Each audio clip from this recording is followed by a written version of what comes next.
يا مساء أو صباح الفل عليكم. معاكم سوريا، يلا بينا نعمل وصفة بسيطة ولذيذة هتعجبكم إن شاء الله. هنعمل مع بعض النهاردة المسقعة بطريقة سهلة جدا وبسيطة وطعمها تحفة جدا. أول حاجة هحط الزيت على النار وهقطع البتنجان. أنا بحب البتنجان اللي أقشرها أقطع منها وأحطها على قد المقلة على النار. لا بنقعها بقى ولا برشها بملح ولا بعمل الكلام ده خالص.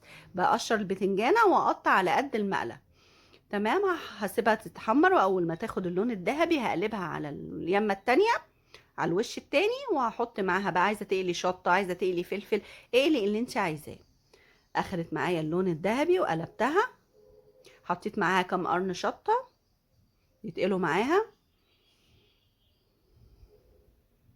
وبحب اطلعها على مصفى كده، بتسيبيها 10 دقايق بتنزل كل الزيوت اللي جواها، وباخدها برضو احطها على مناديل واضغط عليها بمنديل كده. انا ضمنت ان ما فيهاش زيت خالص وان هي مش شاربه معايا اي زيوت.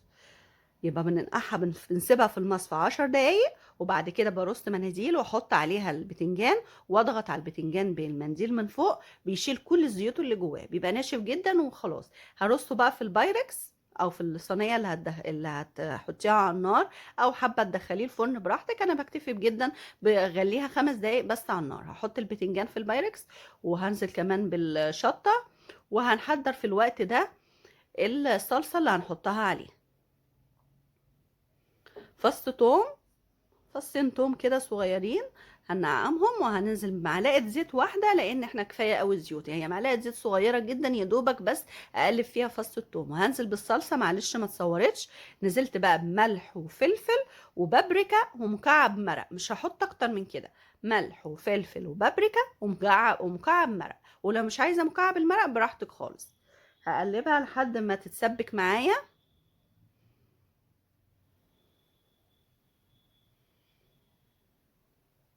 خلاص اتسبكت، زودتها ميه ودقتها لقيتها محتاجه شويه ملح، زودتها شويه ملح.